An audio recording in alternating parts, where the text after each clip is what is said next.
Boa noite, Porto Alegre. Boa noite, Rio Grande do Sul. Está no ar a partir de agora o RS em Movimento aqui, ó, pela Rede RS, atualizando os principais fatos desta terça-feira e antecipando as manchetes que você vai ler nos jornais amanhã. Vamos juntos até às 8 da noite, levando muito conteúdo para você. No 55 HF, sinal aberto digital na parabólica, 511 da parabólica e antena digital também, que tem essas pequenininhas lá que pegam o sinal da Rede RS, né? 511 da Claro TV, lá no HD e também no YouTube, canal Rede RS. Lá em casa eu assisto todas essas três opções. Canal RS, o nosso YouTube, hein? Você vai lá, se inscreve e ativa as notificações. Canal Rede RS. Canal Rede RS, esse é o nome do nosso canal lá no YouTube. Participe com a gente e interaja, né? Assista as nossas transmissões ao vivo. Você pode deixar um comentário lá, como um like, enfim, ativar o sininho, tudo aquilo que você sabe que se faz lá no YouTube. Confira agora os destaques do programa desta terça-feira.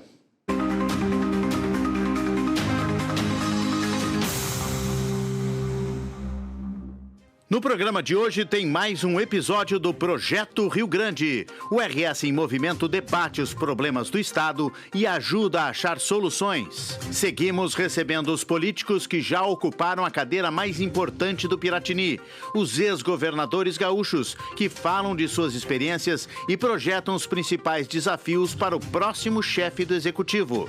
Saúde, educação, segurança, finanças e o momento político do Rio Grande do Sul a caminho de mais uma eleição. O convidado de hoje é Pedro Simon, que governou o estado de 1987 a 1990. Daqui a pouco, ao vivo, nos estúdios da Rede RS. Aposentados, pensionistas e militares da reserva realizam protesto em frente ao Palácio Piratini, em Porto Alegre, contra a cobrança de contribuição previdenciária sobre os benefícios. A mobilização foi organizada por integrantes do Movimento pelo Fim do Desconto e contou com mais de 30 entidades representativas. A Praça da Alfândega, no Centro Histórico de Porto Alegre, recebe a Feira da Agricultura Familiar Sabor Gaúcho de Dia das Mães. São 64 empreendimentos reunindo produtos coloniais, orgânicos, artesanato e opções de presentes para a data. A expectativa é movimentar a economia rural e aproximar produtores e consumidores até o próximo sábado. E no esporte, Grêmio enfrenta o Deportivo Riestra daqui a pouco na Argentina, pela Copa Sul-Americana. E o Inter já está em Pelotas para a disputa da Recopa Gaúcha. Direto do Estúdio do Tempo, o frio dá lugar às temperaturas mais elevadas e a chuva deve retornar no final de semana. Veja agora no RS em Movimento. A Polícia Rodoviária Federal está lançando nesta terça-feira a edição 2026 do Maio Amarelo, campanha nacional voltada à segurança no trânsito. A iniciativa busca conscientizar motoristas e pedestres para reduzir acidentes, mortes e feridos nas rodovias. E quem está acompanhando ao vivo esse lançamento, nós vamos aqui para a Supertela para conversar com a repórter Cris Viegas. Boa noite, Cris, seja bem-vinda.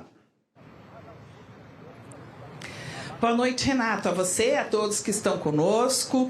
Nós estamos aqui no quilômetro 93 da BR-290, onde fica o posto da Polícia Rodoviária Federal aqui de Porto Alegre. E neste momento, no lançamento dessa campanha, que é uma campanha muito importante, que é a campanha Maio Amarelo de 2026, temos aqui equipes de diversas entidades em relação ao trânsito para fazer esse lançamento, levando a reflexão para as pessoas, né? Tanto para motorista, quanto pedestres, ciclistas, enfim, todos que transitam, né? Pelas rodovias, pelas ruas das cidades. E a gente vai fazer um passeio rápido aqui com a câmera, eu pedi para o Sobral mostrar. A gente tem aqui equipes, não só da Polícia Rodoviária Federal, mas a gente tem aqui equipes da Polícia Civil, do Comando Rodoviário da Brigada Militar, a EPTC, temos equipes também da Polícia Civil, Detran, todos aqui reunidos desde 15 para 6 da tarde para fazer abordagens, fazendo aí a fiscalização, que é de praxe, que acontece com bastante frequência, mas também levando essa reflexão, né, essa informação dessa importante campanha a quem passa aqui por este bloqueio, digamos assim, por esta abordagem que está sendo feita. Aqui, pertinho de mim, eu estou com o superintendente da Polícia Rodoviária Federal e também aqui com o tenente que é do Comando Rodoviário da Brigada Militar, para nos falar um pouco mais sobre como vai ser essa campanha esse ano. Superintendente, boa noite. O que está sendo passado, né, para os motoristas que estão sendo parados aqui nessa noite? Boa noite. Então, hoje, agora nesse momento, nós estamos fazendo o lançamento do Maio Amarelo aqui no Rio Grande do Sul, no âmbito da Polícia Rodoviária Federal. E em conjunto com os demais órgãos parceiros da PRF que trabalham com a segurança viária, com a segurança no trânsito, assim como aqui o Comando de Polícia Rodoviária da Brigada Militar, são parceiros nossos, e cada órgão irão fazer as suas ações no âmbito do mês de maio. Aqui no âmbito da Polícia Rodoviária Federal, a gente vai realizar ações não só aqui na região metropolitana de Porto Alegre, mas também em todo o estado do Rio Grande do Sul. Então são comandos de fiscalização, assim como estamos fazendo aqui, mas não só isso. Também estamos fazendo educação para o trânsito e ações de conscientização, justamente para esses grupos mais vulneráveis, que são os pedestres, os ciclistas e os motociclistas, mas também para os motoristas de veículos maiores, porque o trânsito ele é um grande conjunto que a gente tem que utilizar de forma harmonizada entre todos. Bom, a gente tem como tema, então, no trânsito, enxergar o outro é salvar vidas, né? O que está faltando, né, para que as pessoas possam compreender isso? Porque no trânsito a gente vê que ainda existe cada vez mais aquela truculência, né? Aquela coisa de primeiro eu, depois o outro, né? Um quer ter o espaço como se a rua fosse só dele. Como é que a gente faz para conscientizar as pessoas? O que a gente precisa, além de respeitar a legislação de trânsito, é ter empatia e tolerância no trânsito. Porque nós não estamos sozinhos no trânsito, a gente está dentro de um grande sistema. Então, é ter essa responsabilidade de que outros também são usuários e também estão utilizando esse sistema de segurança de viário, né? Então, isso é muito importante. Então, o pedestre, saber utilizar a faixa de pedestre, utilizar nas rodovias as passarelas, os ciclistas também utilizar o acostamento, manter a distância com os veículos maiores manter a distância de segurança com os ciclistas, os motociclistas utilizarem os capacetes, respeitarem a legislação, né, manter o limite de velocidade. Isso tudo é muito importante porque sinistros envolvendo esses grupos vulneráveis, geralmente eles são sinistros graves ou com óbitos. Perfeito. Superintendente, muito obrigada pelas informações. Vou passar aqui ao lado do Tenente Rocha, do Comando Rodoviário da Brigada Militar. Boa noite, Tenente. Boa noite. Como é que vocês vão fazer, então, o trabalho durante essa campanha? Bom, primeiramente, gostaria de deixar registrado, né, o quanto é importante para nós, Comando de Polícia Rodoviária da Brigada Militar, ter essas ações conjuntas. Nós já somos parceiros da Polícia Rodoviária Federal de muito tempo, né? Já são ações que já vêm ocorrendo, cada situação quando tem um momento de carnaval, Páscoa, Maio Amarelo, enfim. Polícia Civil, os agentes de trânsito de todos os municípios ao longo do estado, né? E nós temos ações já planejadas, obviamente. Nós temos, como o superintendente da Polícia Rodoviária Federal já comentou, cada instituição tem a sua programação, obviamente, tem o seu foco, porque vai da realidade de cada região, né? Cada região nós temos uma característica diferente para abordar, né? Na rodovia, muitas vezes, num local se trabalha mais a parte, vamos dizer, com o caminhoneiro, numa parte mais urbana, a questão dos motociclistas, e essas ações se decorrem ao longo do mês de maio e, obviamente, ao longo do ano, né? E a parceria a gente mantém fixa, porque a troca de informações também da parte educativa de trânsito, também, que é inegável, né? Nós, como policiais da parte criminal também, né? Nós temos as nossas trocas de informações durante o ano inteiro. Então, a nossa parceria, ela não é só neste momento, ela realmente é constante, né? Muito obrigada, tenente. Bom, é isso então, lançada a campanha, abordagens sendo feitas aqui no quilômetro 93 da BR-290. A gente vai seguir por aqui acompanhando as ações, levando essa reflexão aí aos condutores, também na cidade de Porto Alegre. Aí no centro de Porto Alegre houve também pela EPTC hoje uma ação também abrindo essa campanha. Campanha importante, Renato, que fica essa mensagem aí para todos nós que a gente possa ver no dia a dia. Muito bem, Cris Viegas, belo registro e realmente uma campanha muito importante essa do Maio Amarelo da Polícia Rodoviária Federal. Agora é hora de futebol aqui no RS em Movimento.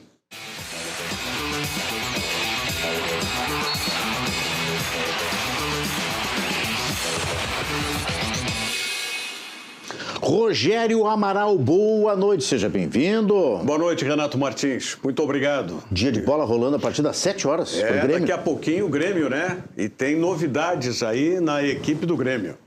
Muito bem, vamos conferir a reportagem antes, depois comenta? Isso. Então, Grêmio na tela com Giovanni de Oliveira. O Grêmio entra em campo às 7 horas para enfrentar o Deportivo Riestra, no estádio Nuevo Gasômetro, casa do San Lorenzo, em Buenos Aires. Com 4 pontos, o time argentino chega à 4ª rodada da Copa Sul-Americana empatado com o Grêmio, ficando atrás do tricolor apenas pelo confronto direto, primeiro critério de desempate. E para seguir dependendo apenas das suas próprias forças na disputa pela liderança do grupo, o time de Luiz Castro precisa vencer a partida. Em caso de empate ou derrota, o tricolor precisará ganhar nas últimas 2 rodadas contra o Palestino e o Montevidéu City Torque, além de secar o time uruguaio, que é líder do grupo com 6 pontos e joga amanhã contra o Palestino. Para o jogo desta noite, o tricolor segue sem Arthur e Nardoni, que estão machucados. Por outro lado, Amuso, que estava no departamento médico, voltou a ser relacionado e é opção para o ataque. Rogério Amaral, o que esperar desse jogo? Essa informação, né, do Giovanni de Oliveira é muito importante. O Amuso recuperado vai para o ataque. Tá? Aliás, o ataque do Grêmio é formado pelo Amuso e pelo Carlos Vinícius. Essa é, vamos dizer, a grande surpresa. Por quê? Porque o técnico Luiz Castro mantém o sistema que utilizou na partida do Campeonato Brasileiro diante do Atlético Paranaense com 3 zagueiros. A diferença é que naquela oportunidade o Vieri estava suspenso e entrou o Balbuena. Mas a formação defensiva hoje do Grêmio tem os 3 zagueiros, que são o Gustavo Martins, stopper pela direita, o Vieri como líbero, o zagueiro centralizado, e também o outro jogador, que é o Wagner Leonardo, o zagueiro pelo lado esquerdo. Então, esses são os 3 zagueiros, o Pavon mantido na lateral direita, o menino Pedro Gabriel, o Pedrinho, pelo lado esquerdo, e aí nós temos no meio-campo a presença do Léo Pérez, do William e do Gabriel Meck, que provavelmente vão se alternar, o William e o Gabriel Meck, no ataque, para compor aí a ação ofensiva com o Carlos Vinícius e o Amuso. Então, essa é a novidade do técnico Luiz Castro. O enamorado que vinha sendo titular fica na reserva. Então, jogam Carlos Vinícius, Amuso e com o William e Gabriel Meck também chegando, né, com esses 2 e um sistema de 3 zagueiros. O Grêmio tem que trazer a vitória. Na realidade, se o Grêmio empatar, ainda tem uma chance. Tem chance, porque vai ter os 2 outros adversários, o Montevidéu Torque e o Palestino, na arena para fazer 6 pontos. E chegando a 7, o Grêmio pega uma 2ª colocação no grupo. Só que aí vai precisar 2 datas a mais, porque tem os famosos mata-mata, play-off, como queiram, né, contra aqueles terceiros que vierem da Libertadores da América. Então, sem dúvida alguma, o resultado ideal é a vitória do Grêmio e depois 2 vitórias aqui na Arena, 9 pontos, o Grêmio seria o cabeça do grupo, classificado diretamente já para mata-mata da Sul-Americana. O jogo começa às 7 horas. Nós vamos ter entrevista com o ex-governador Pedro Simão. Depois o Rogério volta para atualizar o jogo, bola rolando, falar de Inter. Analisar, porque vai ser mais ou menos final do primeiro tempo. A gente já vai ter uma noção de como estará esse Grêmio aí, com 3 zagueiros novamente se desempenhando diante do Deportivo Riestra. E também já vamos antecipar que o Internacional se anunciava que iria com o time reserva e vai com muitos jogadores titulares e que são reservas imediatos que entraram, inclusive, na partida vitoriosa diante do Fluminense. Pois é, surpreendeu essa notícia, né? Mas o Abel Braga já tinha dado... Todo mundo convocado para ir a Pelotas. Já tinha dado, inclusive o Alan Patrick, que não entrou no jogo, era titular e parece que agora perdeu a posição, mas está na delegação também lá em Pelotas para a decisão desta Recopa Gaúcha, que envolve o Inter e o Brasil. Inter campeão gaúcho em 2025, Brasil campeão da Copa da Federação Gaúcha de Futebol também em 2025. Volta daqui a pouco? Daqui a pouco estaremos de volta. Valeu, Rogério Amaral com o esporte aqui no RS em Movimento. A seguir, vamos receber mais um ex-governador para a segunda entrevista da nossa série Projeto Rio Grande. Nosso convidado de hoje é Pedro Simon. Nós já voltamos, o intervalo é rápido e eu espero vocês.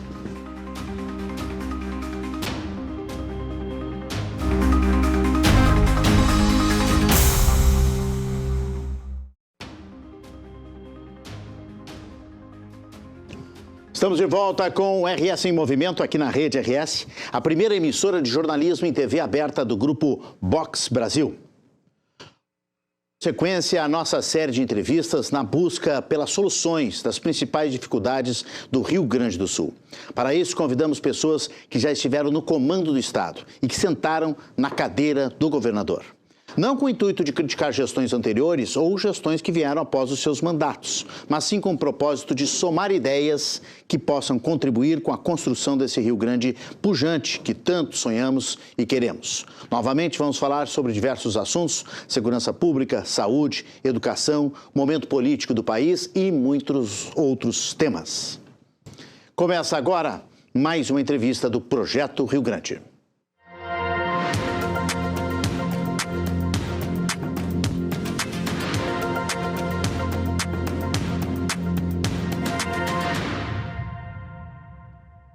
E o nosso convidado de hoje é formado em Direito aqui pela Pontifícia Universidade Católica do Rio Grande do Sul, com especialização em Economia Política pela Sorbonne de Paris. Começou sua vida pública em 1959, quando foi eleito vereador em Caxias do Sul, sua cidade natal. Já foi deputado estadual por 4 vezes, senador da República também por 4 mandatos, totalizando 32 anos, sendo um senador mais longevo eleito pelos gaúchos.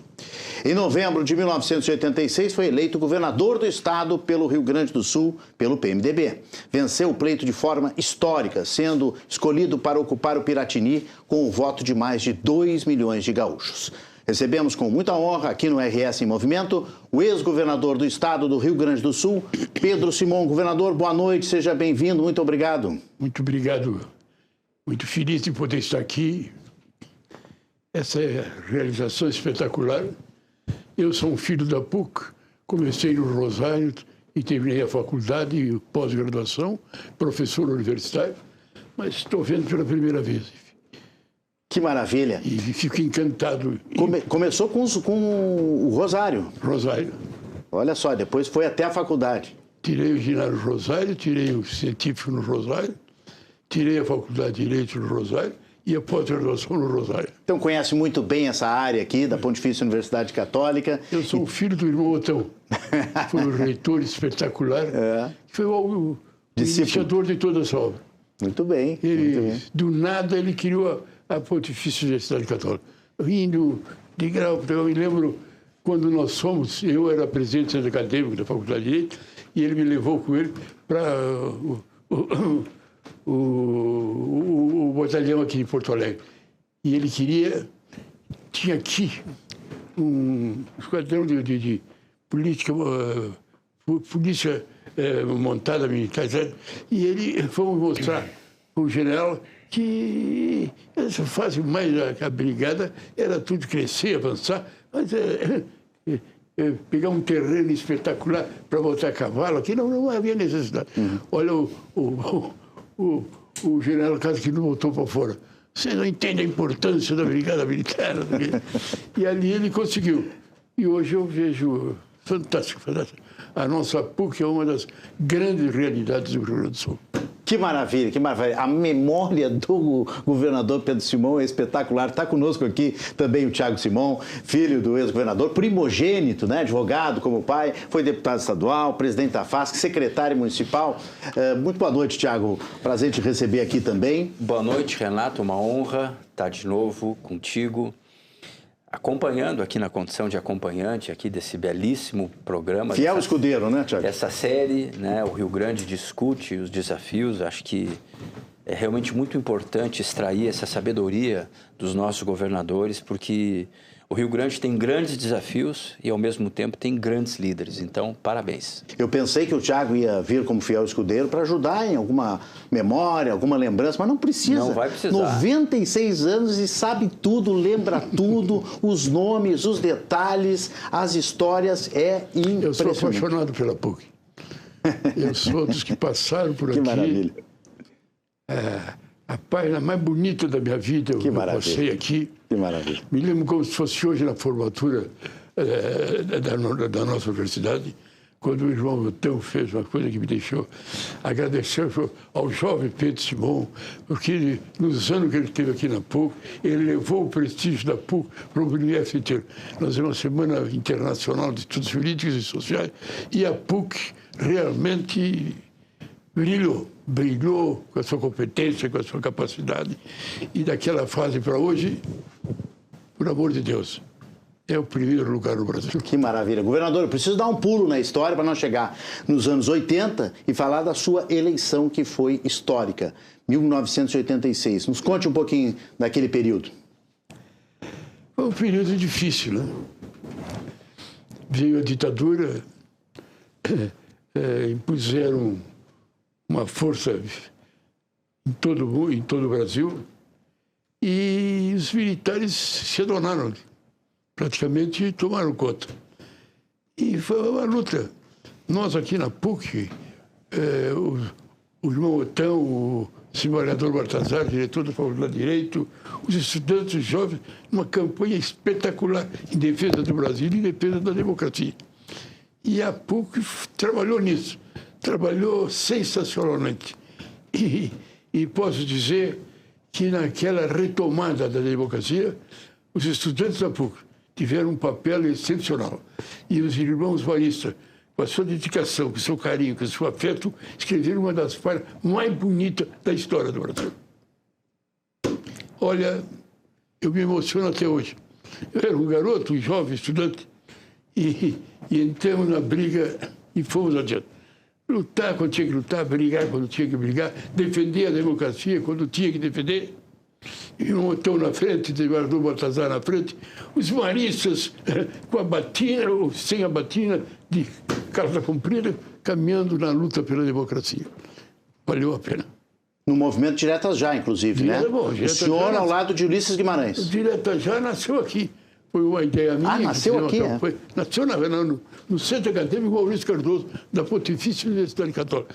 Aqui que nós iniciamos o trabalho, iniciamos o debate, iniciamos a discussão, e o irmão Otão na frente. E nós, há pouco, fez uma caminhada pelo Brasil inteiro, defendendo os Diretas Já.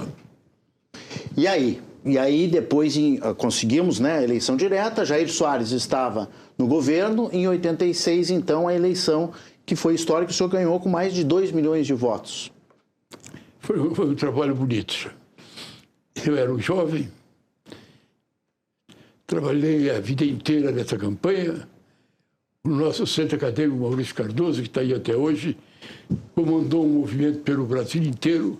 Fizemos uma Semana Internacional de Estudos Jurídicos e Sociais. No mundo inteiro vieram estudantes de direito. Um congresso fantástico, debate, discussão, onde nós defendemos a luta pela democracia. E a PUC, a Faculdade de Direito da PUC, o irmão Otão na frente, escreveram uma página fantástica a favor do Brasil. Ela está escrita até hoje. E é só vir para os anais e ver a história, e vocês verão um quadro espetacular do que foi a presença do Centro Acadêmico Maurício Cardoso, da Faculdade de Direito da PUC. E a nossa caminhada, que valeu a pena. Sinceramente, valeu a pena. Como governador, o que o senhor destacaria que foi a coisa mais importante, o seu feito mais importante? Eu sei que tiveram várias, mas se o senhor pudesse escolher uma coisa. O que nós fizemos de mais importante foi a luta para a retomada da democracia. Nós fomos eleitos, um debate, falamos, discutimos, defendemos ideias, tivemos a luta com a oposição, o Brizola, o PT, e ganhamos a eleição. Ganhamos a eleição e a PUC esteve na frente desse grande debate a favor da democracia, a favor das eleições diretas, a favor de terminar com a ditadura e a nossa caminhada para dentro. E foi bem, e foi certo, e foi correta. E foi um trabalho emocionante. Aqui, no centro da universidade, aqui vieram estudantes do Brasil inteiro. Trouxemos um congresso mundial de milhares de estudantes que lotaram a PUC. E tivemos a grande capacidade de traçarmos um programa de democracia, de liberdade, e que nós estivemos na frente. E se eu lhe perguntar o contrário, um feito que deixou de fazer, que não conseguiu fazer como governador do estado, que queria muito ter feito e não conseguiu? Olha, o nosso debate foi grande. Foi realmente grande. Tivemos grandes sucessos e tivemos grandes problemas. Nossa luta permanente foi para a retomada da democracia, terminar com a ditadura, abrir as eleições diretas. E esse tempo foi um tempo de fé, foi um tempo de amor, foi um tempo de grandeza, foi um tempo de compreensão. Parece mentira quando eu vim aqui caminhando por esses corredores e vejo essa liberdade, essa alegria, os estudantes dançando, brincando com uma felicidade espetacular. Eu vejo como valeu a pena o nosso trabalho. Como valeu a pena a luta daqueles que tiveram a coragem de botar o pé na estrada e enfrentarem as violências, o arbítrio, as radicalizações. E nós, o Centro Acadêmico Maurício Cardoso, espetacular Centro Acadêmico Maurício Cardoso, o irmão Otão, o desembargador Baltazar, e a luta que se fez pela implantação da democracia, a caminhada que se fez, até chegar no dia em que ela foi proclamada. Graças a Deus, nós vencemos. Fizemos um grande trabalho, uma grande realidade. E a história da PUC é uma história que se termina num tempo emocionante. A gente, gurizada, estudantes, professores, caminhamos juntos e conseguimos. Tiago, aquele momento em que teu pai se tornou governador do estado do Rio Grande do Sul, como ele mesmo disse, foi um momento muito difícil, transição da ditadura para a democracia, primeiro governador eleito pelo voto democrático, né? O Rio Grande do Sul, pelo que tu lembra, nos ajuda a contar essa história, claro, né? Ele como é que estava financeiramente? Porque esse é um debate permanente, né? Sem dúvida. Quando entra um novo governador. Não, mas de maneira muito saliente, isso foi motivo de muitos debates públicos. O Estado realmente se encontrava numa situação financeira calamitosa. Tanto é que havia a questão da lei aprovada do piso salarial de 2,5 salários. Posteriormente, teve uma greve de quase 90 dias, foi uma greve muito dura. E o governo conseguiu fazer um ajuste. O César Schirmer era o secretário da Fazenda.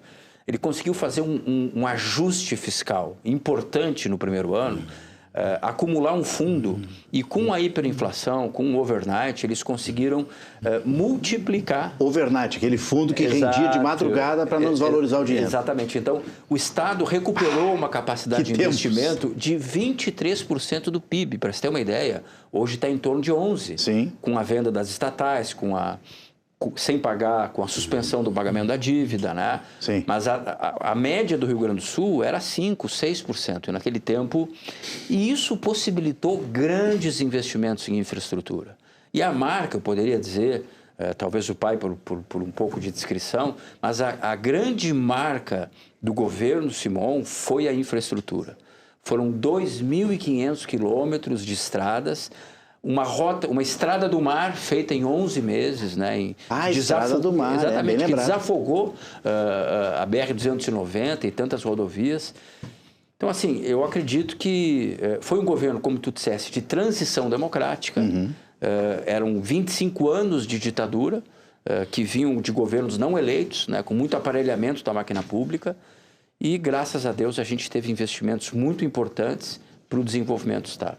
E essa energia do governador Pedro Simon, 96 anos, governador e Tiago, vocês, inclusive, a gente tem imagens aí de uma homenagem recente, onde o governador recebeu uma medalha na Assembleia Legislativa. Que momento foi esse, Tiago? Relembra para nós, por favor. Esse momento foi um momento emblemático, onde nós, todo o conjunto dos parlamentares da Assembleia aprovaram por unanimidade uma medalha de honra da legislatura. Não é? O pai já ganhou todas as medalhas, o mérito, todas as condecorações todas possíveis. As condecorações. Então nós demos a última honra devida, não é, do Parlamento Gaúcho, e foi um momento muito emblemático, onde nós sentimos o peso das instituições, das entidades, do povo gaúcho e do partido reunidos, justamente prestando essa homenagem e esse momento de honra, devidos aí a essa trajetória tão bonita do pai, né?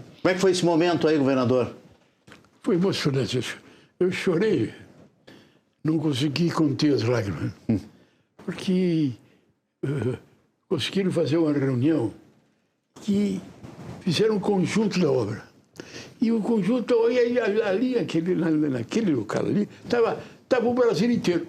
Representação dos estados, todo mundo estava vindo para esse ato consagratório de que valeu a pena. O Rio Grande do Sul, a Pontifícia Universidade Católica, a Faculdade de Direito, o Centro Acadêmico Maurício Cardoso, o irmão José Altão, o desembargador Baltazar Barbosa, são heróis da pátria brasileira. Merecida essa homenagem. A gente tem outras imagens também da atuação mais recente do governador e como senador, né? Como eu disse antes, 32 anos, o mais longevo eleito pelo Rio Grande do Sul, né? Ele só perde para José Sarney, né, Tiago? Só perde para o Sarney. José Sarney. E o Renan Proença que está ali, né? O Renan Calheiros, aliás. O Renan Calheiros está ali, está quase empatando também, né? Mas é impressionante. E o senador interrompeu, né, a sua vida em Brasília para se eleger governador, depois voltou ao Senado e continuou contribuindo com o Rio Grande do Sul. Agora, pois não. Agora nós estamos numa democracia. Sim, claro graças que a Deus. faltam coisas, tem que fazer, estamos a caminho, mas o duro nós já vencemos. Mas tem que ver o que foi aquela época. O que foi a gente estar caminhando e sabendo que tinha espião atrás da gente. Gente atrás para boicotar o trabalho e tornar impossível o nosso trabalho. E ele foi crescendo, e nós andamos. Olha, nós aqui da Pontifícia Universidade Católica fizemos uma equipe e andamos pelo Brasil inteiro. Levamos debater, discutir a democracia lá no Amazonas e por todos os estados do Brasil e fizemos um grande congresso e as grandes realizações. Olha, não tenho dúvida nenhuma, a história da PUC tem uma história magnífica, uma luta de resistência, esses irmãos que vieram para cá e que fizeram esse trabalho espetacular, essa construção dessa obra clássica, fantástica. Mas ao lado dessa obra da democracia, do estudo, das grandes discussões, a favor da liberdade. A PUC se reuniu. Ao lado do livro estava a espingarda.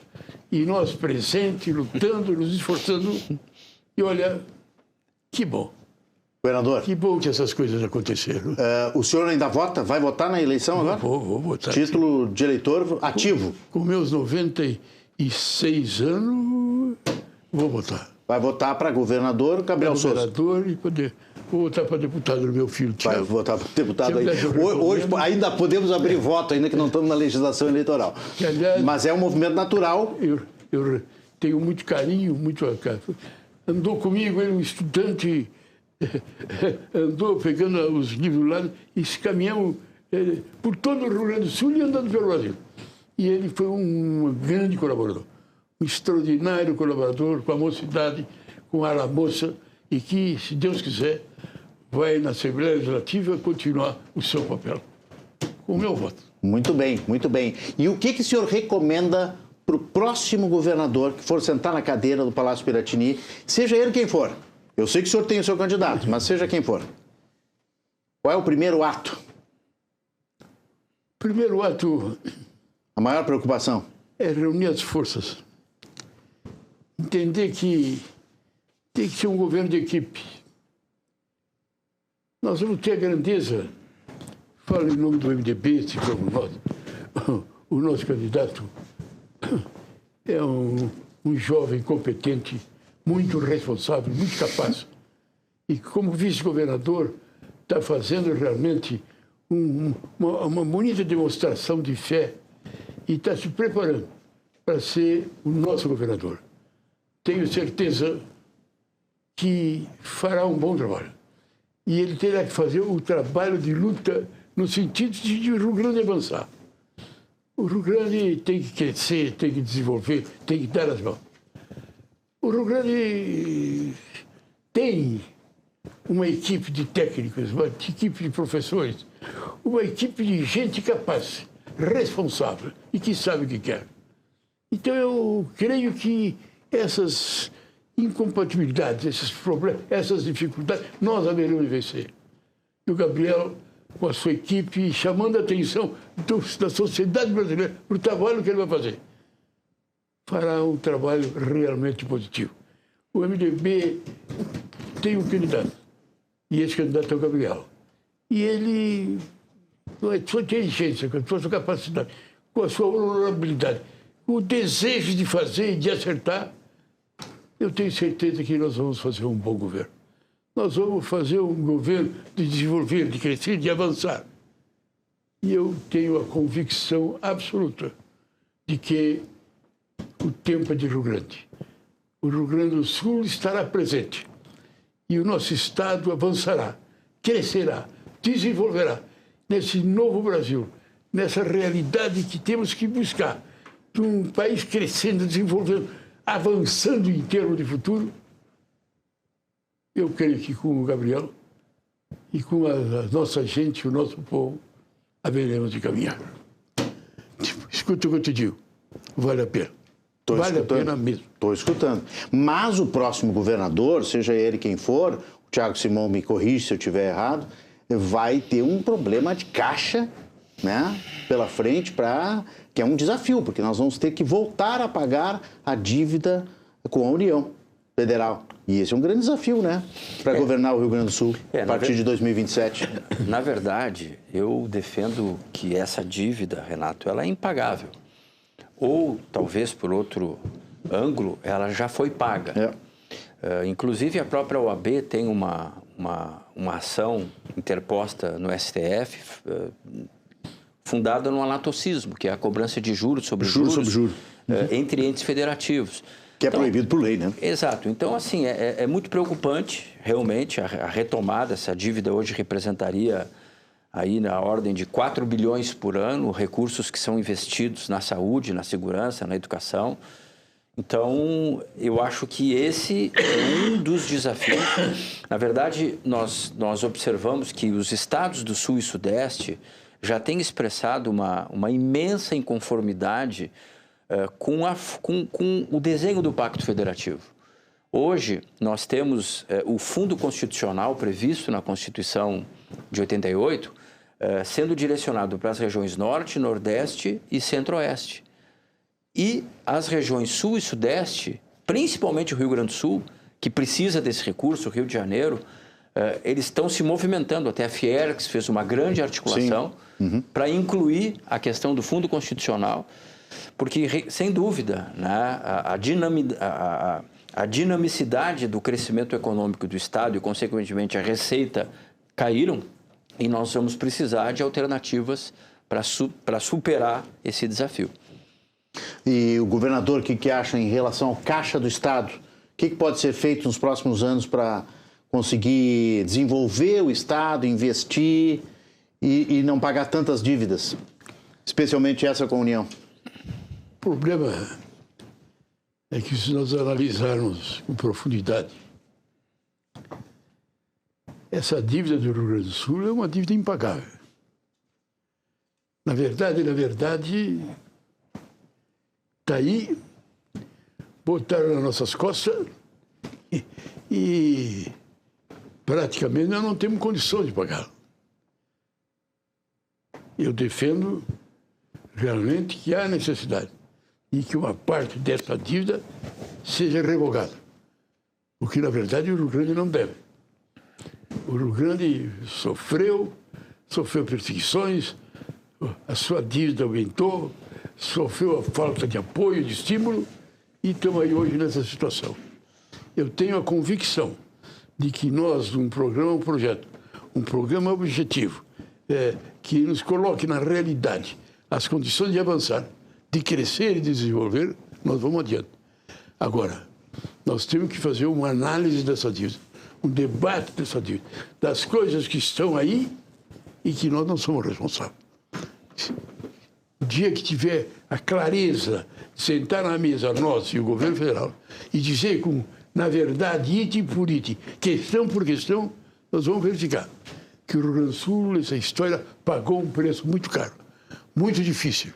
E é irresponsável obrigar ao Rio Grande ao que ele está fazendo. Eu creio que nós chegaremos ao entendimento. E, fruto desse entendimento, o Rio Grande do Sul encontrará a fórmula de crescer, de avançar e de sair desse jogo. O senhor acha que vai ser uma eleição muito polarizada, não só no Rio Grande do Sul, mas no Brasil todo? Essa questão de direita, esquerda, isso atrapalha a política? Eu digo que aqui no Rio Grande do Sul eu não creio. Eu creio que o grande debate é o Rio Grande. É a nossa economia, é a nossa sociedade. Os problemas que nós estamos enfrentando. E que o Rio Grande tem que se unir. Governo, oposição, temos que nos entender no caminho que deve ser trilhado na busca do desenvolvimento. Isso, eu acredito que o governo, se for o Leite, se for nós, tenho certeza que uma conclamação de entendimento do contexto do Rio Grande chamar coragem, vontade de avançar, nós vamos unir o Rio Grande com amor, com carinho, com afeto, e vamos encontrar o caminho necessário para o crescimento do Rio Grande. Se eu quiser tomar uma aguinha, eu queria falar um pouco também sobre reconstrução do Estado, que é uma das preocupações aqui da Rede RS, né? Nós estamos fazendo aí 2 anos, estamos no maio, né? Relembrando, infelizmente, aquela trágica situação climática do Rio Grande do Sul com as enchentes de 2024. Completamos 2 anos das enchentes. O senhor acha que o Rio Grande do Sul está conseguindo superar esse trauma, está melhor preparado? O próximo governador também vai ter que trabalhar em cima disso? O que o senhor acha dessa questão das enchentes, da reconstrução do Estado? É uma questão triste. Era em 1941. Quantos anos já fazem? Lá foi uma tragédia dolorosa. Quer dizer, sofremos e pagamos um tributo muito grande. Mas eu creio... O senhor tinha 11 anos. Eu creio, e se me lembro... Estava em Caxias ainda, então não viu aqui em Porto Alegre, né? Exatamente. E creio com toda sinceridade que esse novo governo, o governo do Leite, vai ser um grande governo. Em primeiro lugar, vai ser um governo de entendimento. Vai ser um diálogo. Olha, as coisas passaram, lutamos, brigamos, espalhamos o debate por tudo que é lugar. Passou. A eleição está aí e fazemos um chamamento a todos. Não queremos que uns ganharam e outros perderam. Nós todos, os que ganharam e os que perderam, vamos nos dar as mãos para o desenvolvimento de Porto Alegre. E aí vamos fazer uma análise profunda. Vamos fazer uma análise real, concreta, para que esse problema da Porto Alegre, dessa enchente, desapareça. E que nós podemos avançar, crescer, desenvolver com a necessidade que nós precisamos. As propostas estão aí. O estudo está sendo feito. E quero acreditar que será uma bela caminhada. Será uma grande caminhada. Nós, feita a eleição, encerrado o debate, nós vamos nos dar as mãos. Vai ser uma coisa linda, o Rio Grande vai ter que aceitar. Ganhe quem ganhar, nos darmos as mãos pelo Rio Grande. E nesse trabalho, nesse desenvolvimento, nesse crescimento, nesse avanço, o Rio Grande vai ao encontro do seu destino. O Rio Grande nasceu para crescer, para avançar. O Rio Grande, com a sua espetacular capacidade de ser e de vencer, vai nos dar uma grande alegria. Tiago, o governador sempre foi positivo, assim, porque é incrível como ele acredita no melhor para o Estado, ele sempre fala com otimismo. Sempre foi assim? Em casa, tu tem essa lembrança? Sim, sempre foi. Na verdade, ele sempre conseguiu fazer uma análise problematizando com muito realismo, de modo crítico, as principais questões, como ele trouxe aqui a questão da dívida, que é impagável, a questão da estiagem, que precisa de um projeto de irrigação, a questão da infraestrutura, que precisa de investimentos, né? A própria questão da injustiça federativa, ele pontuou isso no Senado em muitos momentos, não só o Fundo Constitucional, mas você vê, por exemplo, o FPE, hoje o Rio Grande do Sul é um doador líquido, nós arrecadamos 77 bilhões para a União e recebemos 30. Tem estados do Nordeste que recebem 300% a mais do que mandam. E o que tem indignado não é o intuito constitucional de reduzir as desigualdades regionais, que foi o espírito da Constituição. Mas a gente vê que muitas vezes esse dinheiro é mal aplicado, tem governos perdulários, corruptos, né? Vê estados hoje como o Piauí, que tem 3 milhões e 400 mil habitantes e 300 mil carteiras de trabalho. Ou seja, estados que estão praticamente vivendo do assistencialismo. Então, o pai sempre foi crítico, né, de muitas questões, mas a capacidade visionária dele enxergar o potencial do Rio Grande na sua plenitude é essa aqui que continua intacta. E uma lealdade partidária e ideológica também muito forte, né? Você elegeu vereador lá no início pelo PTB, mas em seguida foi para o MDB e acho que o senhor nunca conseguiu dizer o P do PMDB, né? Para o senhor sempre foi o MDB no coração, né? É verdade. Sim, todas as entrevistas, todas as declarações, sempre falando no MDB, esse amor a esse partido que o senhor é fiel há tantos anos, né? Que esse amigo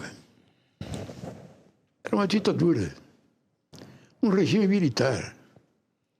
Prenderam, mataram, tudo que podia acontecer, aconteceram. É verdade. Derrubaram um presidente. E nós lutamos contra tudo. E tivemos a capacidade, a grandeza de olhar para frente. Nós não tivemos nem mágoa, nem ódio, nem revolta. Nunca buscamos um movimento assim para nos vingar. Não, pelo contrário. Nós queremos o Rio Grande do Sul. Quem quer vir conosco, vem conosco. E agora, nessa eleição, vai ser um grande chamamento. Todos os governos, a oposição, a gente nos reuniremos e faremos uma grande eleição e teremos uma grande vitória e um grande chamamento de todos para o novo Rio Grande. Olha, eu garanto, vai valer a pena. Muito bem. Eu queria aproveitar a presença do Tiago aqui também, do Tiago Simon, que esteve na Assembleia Legislativa e ele recentemente, né, conseguiu aprovar uma lei que foi sancionada agora pelo governador Eduardo Leite, que mexe com um assunto hoje que é muito sensível a todos os brasileiros. O endividamento é recorde no Brasil, né, e eu pessoalmente acho que uma parte dessa dívida é acreditada justamente a esses jogos eletrônicos, as bets, as apostas eletrônicas, e o Tiago Simon, enquanto deputado, aprovou um projeto que regula de uma forma mais regrada, né, a publicidade dessas bets. É isso, Tiago? Por favor, explique para a gente. Exatamente. Na verdade, foi uma experiência muito positiva. Eu já fui autor de leis importantes, como a Lei da Alimentação Saudável, que restringia alimentos nocivos à saúde pública, 3 milhões de alunos da rede escolar, a lei anticorrupção também, que teve impactos importantes aqui na proteção do patrimônio público, mas essa lei, ela se tornou um grande movimento da sociedade civil, onde eu pude ver as principais entidades representativas de saúde, o CIMERS, o CREMERS, as entidades empresariais, né, todo o bloco, desde o CETSERGS, que é o transporte de cargas, até a AGAS, questão do alimento, né, porque eles alegavam que isso estava afetando diretamente não apenas a saúde. Sim, claro. A Mas saúde, a subsistência das com a famílias. ludopatia, com o vício, não é? Com questões tão sensíveis, mas também no consumo, no superendividamento. As pessoas estavam deixando de comer o básico, o essencial, no supermercado, a ponto de cair o faturamento das redes, não é? E o que nós vimos, infelizmente, foi que no Brasil, Renato, houve uma abertura totalmente irresponsável, descontrolada, permitindo, sob vários aspectos, não só da publicidade agressiva, muitas vezes até enganosa, que incitava a ideia de um ganho fácil. Muita gente largou faculdade, largou trabalho para virar apostador e ficou sem nada. Impressionante. Sem nada. Hoje, o Brasil tem 80 milhões de pessoas endividadas, famílias, trabalhadores, não é? Número recorde, nunca teve tanto. Pessoas que perderam a vida, pessoas que estão refém de agiotas, não é? Existe uma indústria de agiotagem muito pesada. E o que nós vimos? Nós vimos que essa lei, ela possibilitava justamente algo que já é fato em todo o primeiro mundo. A restrição de publicidade em determinados horários, até em função do público infanto-juvenil, justamente porque está provado que a propaganda, ela gera o gasto em propaganda gera um correspondente em apostas. Então, a restrição, ela vai isso já acontece em vários países, é uma ferramenta muito importante, muito validada. Agora tem 4 meses de adaptação, Renato, e nós estamos aguardando a questão da possível judicialização por parte das bets. Porque existem instituições que querem, né, discutir isso na justiça, porque a lei do deputado prevê restrição de horário, né, proteção aos menores, alerta de risco obrigatório, mais ou menos como aconteceu com o cigarro, né, o ponto Brasil. Principal, eles estão argumentando que é a constitucionalidade referente se a Assembleia teria competência, atribuição para propositura, né? Mas a Constituição garante a competência concorrente nos vácuos legislativos. Inclusive, o próprio Procurador-Geral de Justiça de Público atestou o seu entendimento favorável à publicidade. Então, assim, a constitucionalidade. Então, eu não tenho dúvida que foi uma grande conquista e, se Deus quiser, vamos ter uma grande vitória para a sociedade gaúcha. Parabéns pelo projeto de lei, deputado. Governador Pedro Simão, para encerrar, quero lhe fazer uma pergunta. Com mais de 90 anos, 96, né, de idade, com mais de 60 de político, como é que o senhor quer ser lembrado dos livros de história do Rio Grande do Sul? É uma boa pergunta. É uma boa pergunta.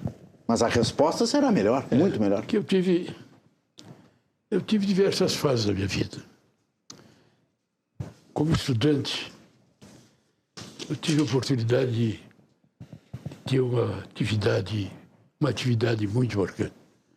Fui centro acadêmico Luiz Cardoso, da Pontifícia Universidade Católica. Fui presidente 3 anos. Nós, a União Gaúcha dos Estudantes Secundários, a Uni, nós estivemos por lá e tivemos uma ação forte no meio estudantil. Vereador em Caxias, deputado estadual, senador e governador. Olha, são 70 anos de atividade. 70 anos de atividade. E posso dizer que valeu a pena. 70 anos dialogando com o povo, dialogando com a igreja, dialogando com os jovens, dialogando com os trabalhadores, caminhando em busca de uma vida melhor. E acho que muita coisa a gente fez. Colaborei com humildade, nós estivemos juntos, de mão dada, com aqueles que quiseram esse país ser grande. Foram muitos os que estiveram presentes. Olha, na nossa vida, nessa caminhada, muita gente esteve presente. Muito jovem, muito trabalhador, muita trabalhadora esteve presente. Deu o seu esforço e deu o seu sangue. Esse Brasil está chegando onde está. Está retornando à democracia, retornando à liberdade, fazendo um país de crescimento. É o seu povo, é a sua gente. A sua gente que devagarinho, cada um fez a sua parte. Cada um fez o seu pedaço. Mas realmente, eu tive no meio dele. Eu caminhei junto com ele. E posso dizer que nesses meus 96 anos, pouquinho por 100, eu fiz o que eu podia. E a minha consciência me disse, valeu a pena. E vai estar nos livros de história. Governador Pedro Simão, muito obrigado pela participação conosco aqui, pela presença, vinda até o Tecnopuc, até a Box Brasil e aqui na nossa rede RS. Muito obrigado e até o próximo encontro. Valeu. Obrigado. Uma boa noite. Valeu. Tiago Simão, muito obrigado pela presença junto aqui. Prazer imenso estar aqui contigo, Renato. Uma honra. E eu só queria dizer uma coisa. O senador, de todos os cargos que ele exerceu, ele é reconhecido Exato. por várias gerações por ser um símbolo de integridade. Que é possível fazer política com decência, com honradez. Não é alguém que lutou contra a corrupção, contra a impunidade. E essa marca é impressionante, assim como penetrou no coração do povo gaúcho e brasileiro. Muito obrigado a pai e filho, Pedro e Tiago Simão, aqui no RS em Movimento, no nosso quadro, no nosso projeto que está ouvindo ex-governadores do Rio Grande do Sul, o nosso quadro que se chama Projeto Rio Grande.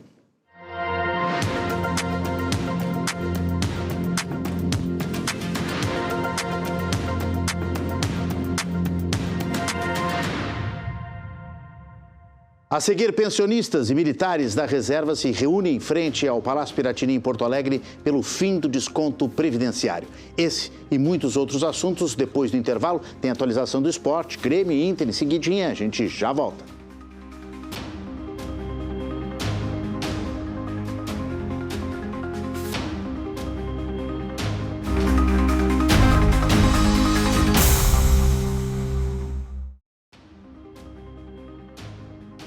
Estamos de volta com o RS em Movimento e aqui na bancada já Irineu Guarnier Filho. Deixa eu esperar sair meu nome ali. Ah, tá, agora já entrou o Irineu Guarnier Filho e agora já vai botar o nome do Irineu.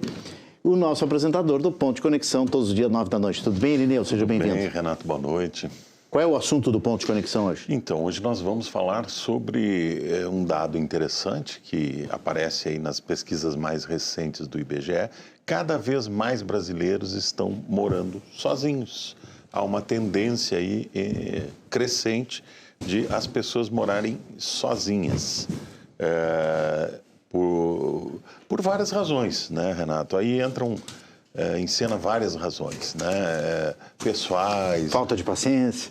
Jovens que querem ter independência, falta de paciência. É uma economia, né? Da pessoa solteira, é uma economia. Às vezes também isso, né? Não, eu digo, já existe uma economia para isso, né? Sim, o mercado... Até porções de comida e tudo já mudou, todo a indústria já mudou, né? Há doses de produtos, refrigerantes menores... O leite, né? Meio litro, lembra do leite meio litro, que foi uma febre uma época? E aí são jovens querendo independência, adultos em fase de transição, separou, vai casar de novo, enfim. E um dado que chama atenção nesses números do IBGE é a presença de idosos morando sozinhos, principalmente mulheres. Mulheres, viúvas, provavelmente, né, que preferem morar sozinhas, talvez com algum tipo de apoio de filhos, enfim, mas tendo o seu cantinho. Que é sempre um risco, né? Vamos combinar. Um risco, a partir de uma determinada idade, né? Da idade, né? Quem são teus convidados, Irineu? Pois é, eu estou checando aqui, Renato, ainda não tenho aqui os convidados. Não chegou a lista, não tem problema. A partir das 9 da noite... Mas nós teremos aí representantes de vários setores, inclusive do mercado imobiliário. A gente comentou aqui que o mercado imobiliário está muito atento a essa modificação. Tem os lofts, tem os JKs, as kitnets. Os chamados microapartamentos, né, 20, 30 metros quadrados, enfim, para pessoas solteiras, sozinhas, né? Então, vamos ter aí hoje, como sempre, um time de especialistas para a gente destrinchar essas pesquisas e esses números. Ótimo. As pessoas que moram sozinhas é o tema hoje, então, do Ponto de Conexão com o Irineu, a partir das 9 horas da noite. Valeu, Irineu. Obrigado, Fernando. Até logo mais. O Sindicato das Indústrias da Construção Civil do Rio Grande do Sul tem nova diretoria. A entidade empossou nesta segunda-feira o empresário Rafael Gellner Garcia como presidente para o biênio 2026-2028. Você confere agora na tela. Rafael Gellner Garcia, sócio-diretor da GC Engenharia, assume o comando do sindicato até 2028. Eu recebo esse cargo com essa missão, né, com um grande desafio que nós vamos ter pela frente, com muita disposição, humildade, para construir o melhor para o setor. Durante o discurso, o novo presidente destacou os desafios do setor, como juros altos, restrição de crédito, aumento dos custos e falta de mão de obra qualificada. Garcia assume a gestão, sucedendo Cláudio Teitebal, que esteve à frente da entidade nos últimos 4 anos. A gestão ela criou uma renovação muito grande dentro da entidade. Tivemos uma gestão marcada por um trabalho muito colaborativo da nossa diretoria. Hoje trabalhamos na área de incorporação, de loteamentos, de obras públicas, industriais e corporativas, mas também trazendo muita questão da inovação, da tecnologia, da sustentabilidade. A cerimônia de posse da nova diretoria do Sindicato das Indústrias da Construção Civil do Rio Grande do Sul reuniu empresários, autoridades e lideranças do setor na Associação Leopoldina Juvenil, em Porto Alegre. É um setor que por si só já é gigante e quando a construção civil vai bem é porque as pessoas estão com dinheiro para poder comprar imóveis e isso, claro, é um bom demonstrativo de que a economia está indo para o caminho correto. Essa é uma tradição desta casa de ter boas presidências. O Rafael que está chegando, tem talento, tem juventude, nós vamos continuar juntos. Centenas de aposentados, pensionistas e militares da reserva se reuniram em frente ao Palácio Piratini, em Porto Alegre, em um ato pelo fim do desconto previdenciário. A mobilização foi organizada por integrantes do movimento pelo fim do desconto e contou com mais de 30 entidades representativas. Vamos assistir na tela. O ato integrou a campanha Revoga Já. O principal objetivo é pressionar o governo do estado para que não haja mais cobrança do desconto previdenciário sobre aposentados, pensionistas e militares da reserva vinculados ao regime próprio. Aos 89 anos, Arrhenius vê com indignação a cobrança. O meu motivo de eu estar aqui aposentado e outros colegas não aposentados é essa injustiça salarial que está havendo, essa discriminação, uma categoriação amplamente privilegiadas e outras são totalmente desprezadas. Durante a mobilização, um ofício foi entregue à Casa Civil com as principais reivindicações da categoria. Entre os pedidos estão a revogação imediata do desconto, a adoção de medidas administrativas e legislativas para encerrar a cobrança e a abertura de diálogo com o governo. A perda do poder de compra dos salários desses servidores em relação a 2014 ultrapassa 80%. Os sindicatos estão fazendo campanha de cesta básica para distribuir para os seus associados. Porque você trabalhou a vida toda e quando você se aposenta, então, a tua remuneração é reduzida. Então isso não tem cabimento na iniciativa privada, isso não acontece. Então varia muito, né, de 500 até 2, 3 mil reais que os aposentados estão perdendo na sua remuneração. O governo ainda pode, nesse final de governo, tomar uma atitude e resolver esse problema que não resolveu até o momento. Em nota, a Casa Civil do Estado informou que recebeu integrantes do movimento que organizou a manifestação na Praça da Matriz e que o grupo entregou um ofício com solicitações que serão analisadas pela Secretaria. Chegou a hora de conferir a previsão do tempo. Boa noite, Lucas Canever.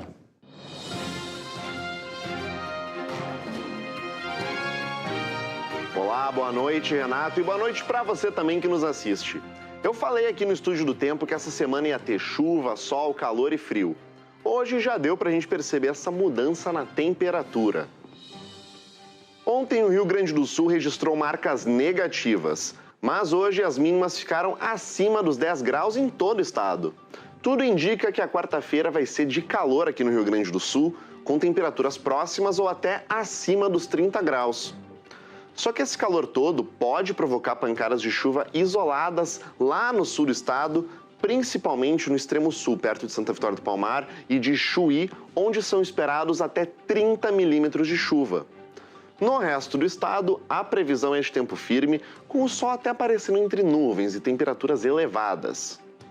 Na quinta-feira, o calor persiste, podendo chegar até os 33 graus ao longo da tarde. E ainda na quinta, a chegada de uma frente fria vai fazer com que vente bastante, com rajadas de cerca de 70 km por hora, o que pode até dar uma aliviada na sensação térmica. Mas no fim da tarde, o tempo muda com a chegada da chuva lá pela fronteira oeste do estado, que depois acaba se espalhando para todas as outras regiões. Mas mais para frente a gente fala um pouco melhor sobre essa chuva. Chegou a hora da gente dar o nosso giro pelo estado e conferir como o tempo fica amanhã em algumas cidades. Na Serra Gaúcha, em Vacaria, o dia começa com marcas ao redor dos 13 graus e as máximas devem ir até os 29, previsão de tempo firme de sol entre nuvens. Ainda na Serra, vamos para Canela, onde o dia inicia com marcas ao redor dos 18 graus e máximas que podem ir até os 29. Ao norte do estado, em Erechim, as máximas chegam até os 28 graus, com mínimas de 16, até agora tudo previsão de tempo firme. Em Palmeira das Missões, a temperatura vai dos 18 aos 29 graus nessa quarta-feira. Lá na fronteira oeste, máximas de até 31 graus amanhã, vai ser um dia abafado, já começa bem abafado, na verdade, com mínimas já na casa dos 20 graus e previsão de sol entre nuvens. No centro do estado, a situação muda um pouquinho. Lá em São Cepé, por exemplo, a gente vai ter uma leve chance de chuva passageira ao longo do dia, mas é uma chance baixa. E a temperatura vai dos 19 até os 30 graus. Ao sul do estado, em Rio Grande, lá pode chover em uma quantidade um pouco maior, como a gente viu antes, até 30 milímetros de precipitação, e a temperatura vai dos 18 aos 32 graus. Em Camaquã, na região da Costa Doce, também não se descarta a chance de chuva passageira ao longo da tarde, e a temperatura vai dos 19 aos 32 graus. Em Capão da Canoa, lá no litoral norte, tempo firme, máximas de 30 graus, com mínimas de 20.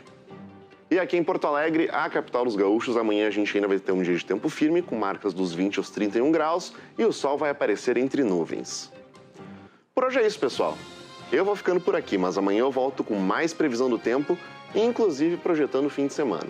Uma boa noite. Em celebração ao mês da indústria, comemorado em maio, o Sistema Fiergues realizou nesta terça-feira a entrega da Ordem do Mérito Industrial ao empresário Júlio Motim e lançou novas iniciativas. Vamos ver na tela. Criada em 1958 pela Confederação Nacional da Indústria, a entrega da Ordem do Mérito Industrial é a principal condecoração da indústria brasileira. A homenagem reconhece personalidades que contribuem para o desenvolvimento do país. Nesta edição, quem recebeu a medalha foi o empresário Júlio Motim, presidente do Conselho de Administração do Grupo Panvel. Fico extremamente contente com essa homenagem. Orgulho com todos os meus colaboradores, que são 12 mil colaboradores que eu tenho dentro do grupo. Dr. Júlio Ricardo Andrigueto Motim foi um homem que começou com a barriga no balcão, fez seus negócios crescer, sua indústria, que é o seu laboratório, é um laboratório consagrado no Brasil, sem falar na rede de farmácias que é a nossa Panvel. Mas hoje ele está sendo homenageado aqui, não por comerciante, mas por industrial, por ser um dos fundadores e diretores do laboratório. Durante o encontro, o SESI-RS lançou uma iniciativa de robótica educativa com alunos e professores de redes municipais. As atividades começam em maio e seguem até setembro, com a realização de torneios regionais. Uma formação, como a gente diz, mão na massa, onde aqueles professores que quiserem vão vir para aprender junto com os alunos a dar conta de como é que a tecnologia pode estar entrando dentro da escola, mas não como uma matéria teórica, mas como uma condição de eu poder dar mais concretude aos projetos que a escola propõe. A programação também incluiu o lançamento de uma nova campanha institucional do Sistema Fiergues. A proposta é reforçar a imagem da indústria como motor de desenvolvimento econômico e social, destacando o impacto do setor na vida dos gaúchos. A indústria cria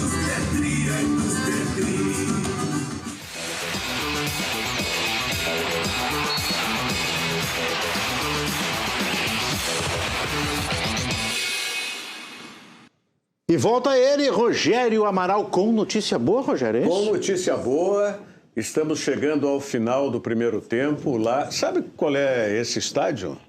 No Evogazômetro? Em Buenos Aires. No Evogazômetro. É o estádio onde joga o time do Papa anterior.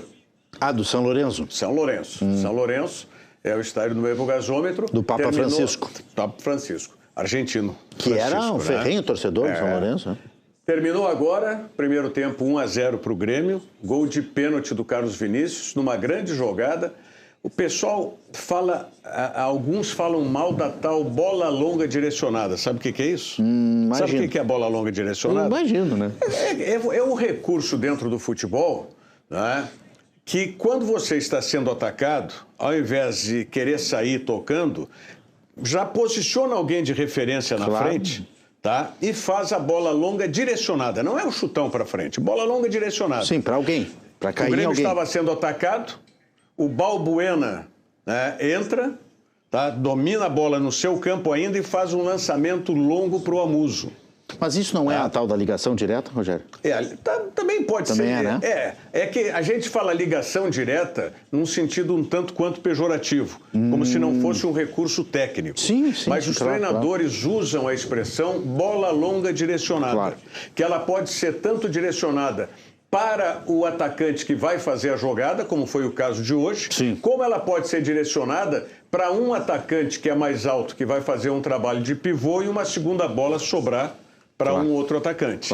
No caso hoje do Grêmio, o Balbuena, aliás, o Balbuena foi um acerto, uma correção que quem fez foi o árbitro, o Luiz Castro, viu?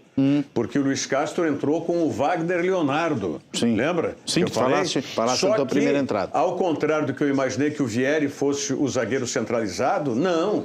O Vieri ficou na posição de stopper, zagueiro pelo lado esquerdo, e o Wagner Leonardo ficou centralizado. Aí, com 7 minutos, ele tomou um cartão amarelo. Aí, com 20 e poucos, ele foi substituído pelo Balbuena. E aí, o Balbuena, que é um jogador tecnicamente, para mim, superior, olha aí, ó, como é que ficou o Grêmio. Sistema de jogo do Grêmio. Do Grêmio.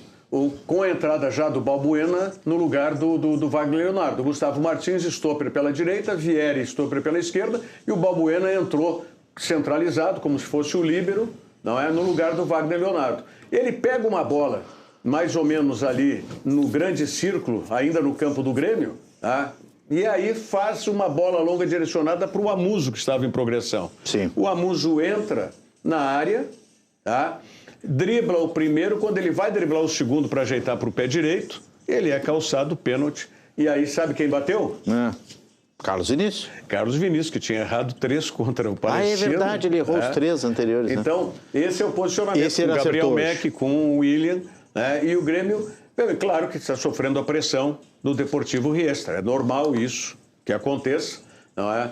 Agora, quem não veio bem nesse primeiro tempo, para mim, foi o Léo Pérez, que inclusive complicou um pouco o setor defensivo. Mas está bem, 1-0 virou aí, estamos no intervalo agora. Tem que segurar esse resultado ou fazer mais um, né? Para trazer a vitória. Vamos ao Internacional, a gente tem a informação do Inter que já está em Pelotas, né? E amanhã joga a Recopa. Tem aí a reportagem do Giovanni de Oliveira na tela. O Internacional já está em Pelotas, onde enfrenta o Brasil, amanhã às 8 horas da noite, na decisão da Recopa Gaúcha. A partida está marcada para o Bento Freitas devido ao regulamento da competição, que estabelece uma alternância de mandos. Um ano, a final é disputada na casa do campeão do Campeonato Gaúcho. No outro, o mandante é o campeão da Copa da Federação Gaúcha de Futebol. Para a partida, é provável que o técnico Paulo Pesolano escale uma equipe completamente reserva. No entanto, nas imagens divulgadas pelo clube da delegação que viajou ao sul do estado, estão o meia Alex e o goleiro Anthony, titulares na vitória contra o Fluminense. Mas levou mais jogadores ainda. Além do Anthony e do Alex, o Bruno Henrique, que foi titular na partida contra o Fluminense também. Não é? Esses jogadores. Aí a gente pode conferir titulares e reservas imediatos. Olha só. Alex, Anthony e Bruno Henrique, que começaram o jogo contra o Fluminense, estão na delegação. Os que entraram durante a partida, que são os reservas imediatos, o Aguirre, o Borré, o Kaique, o Thiago Maia e faltou o Vitinho ali. Faltou o Vitinho na nossa arte, o Vitinho também entrou. Então o Vitinho está dentro. Que, aliás, foi o primeiro dos jogadores a entrar, entrou ainda no intervalo do jogo, Vitinho. Então, reservas imediatos. E aí tem outros jogadores também, não é?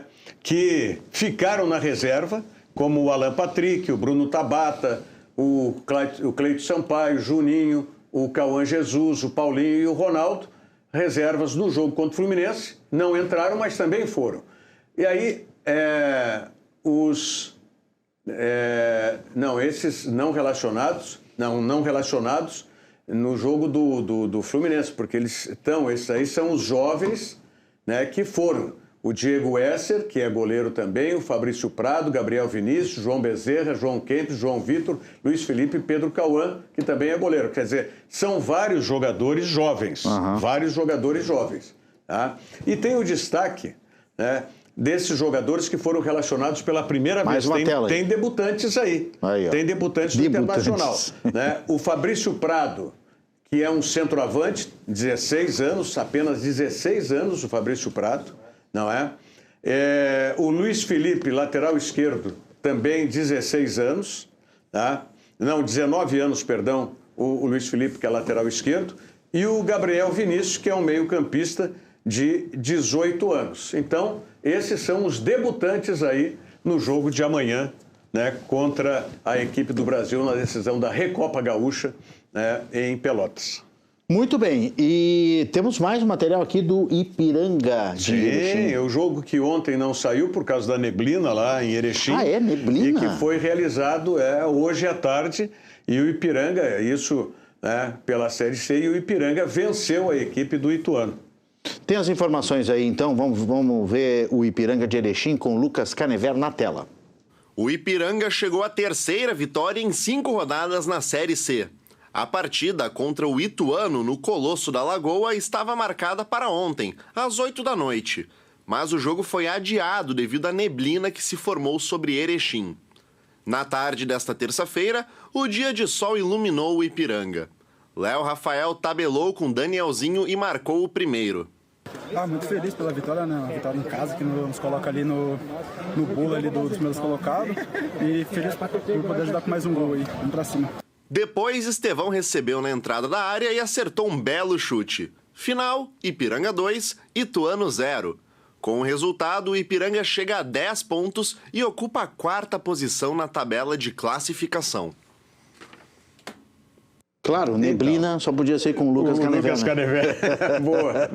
Importante aí, principalmente, como disse o jogador de Ipiranga, está no bolo agora. Isso que é importante. Tá. Tem que permanecer, né, naqueles que se classificam para a fase final. Ótima vitória, 2-0. Rogério, muito obrigado. Eu te convido para ficar aqui e saborear comigo a agricultura familiar, que é o que vai fechar o programa hoje, porque tem feira lá na Praça da Alfândega. Coisa boa, né? Faço todos os dias aqueles ali, pãezinhos, né? aquelas geleias, né? Aquelas coisas amanhã maravilhosas. Eu vou dar um tempo ali. Já traz alguma coisinha para mim e vou te passar uma listinha depois, tá? Obrigado, Rogério. Um abraço. Até amanhã.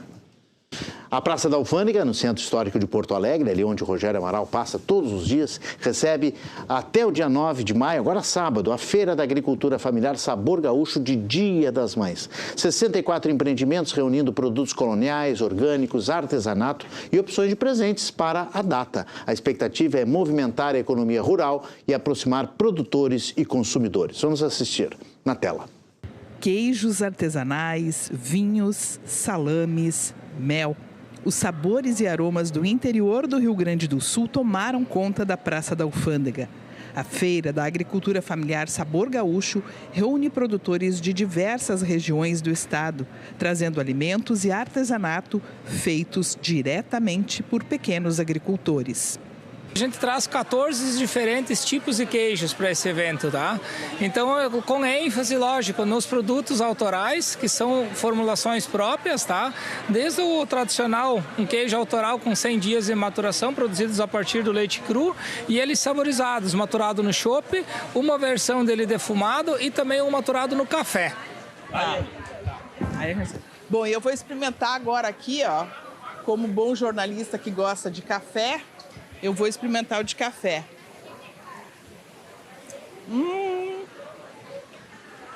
Esse é campeão. Quem passa pelo local encontra produtos exclusivos e feitos de forma artesanal. Uma alternativa para quem ainda procura presentes para o Dia das Mães. Além da variedade gastronômica, a feira também aposta na proximidade com o público. Eu acho maravilhoso, tinha que ter mais vezes, sempre, que daí pode ajudar todo mundo, nós com produtos naturais e os produtores, né? É muito bom, muito gostoso, os queijos maravilhosos, o atendimento deles perfeito, tudo maravilhoso. Mas feira do produtor rural tem que ter sempre. E pode transferir para os bairros também, né? É uma boa ideia. Além de vir até a Praça da Alfândega para conferir de perto a produção gaúcha, também é possível fazer as compras sem se deslocar, por meio da Feira Sabor Gaúcho Digital. O site de compras foi desenvolvido durante a enchente de 2024 para apoiar os produtores gaúchos e deu tão certo que segue até hoje como uma alternativa para consumidores e também bares e restaurantes. A gente criou em setembro do ano passado, na Expo Inter, né, o Start da Feira Digital Sabor Gaúcho, que ela é uma plataforma de compras para o consumidor final e também para bares e restaurantes. Então, qualquer pessoa pode entrar no site feiradigitalsaborgaúcho.com.br, comprar, ali já aparece o valor de transporte. A gente tem um hub logístico integrado na plataforma, então o produtor recebe o pedido, imprime uma etiqueta e já despacha o produto e não se incomoda com mais nada. A gente convida todo mundo a vir aqui, né, na Praça da Alfândega, conhecer a feira, porque é o primeiro ano nesse espaço, mas está uma feira linda, cheia de produtos, que a gente separou aqui também uma cesta Sabor Gaúcho para vocês poderem levar para casa, mas quem não puder vir, acessa o site feiradigitalsaborgaúcho.com.br e compra o seu presente para a mãe, porque temos cestas lá também. A programação segue até sábado, sempre das 8 da manhã às 7 da noite, na Praça da Alfândega. Que bela dica, hein, para encerrar o RS em Movimento, que fica por aqui. Sorte, saúde, sucesso. Espero vocês amanhã, 6h30 da noite, aqui, ó, na tela da Rede RS. Uma ótima noite, obrigado pela audiência e até amanhã.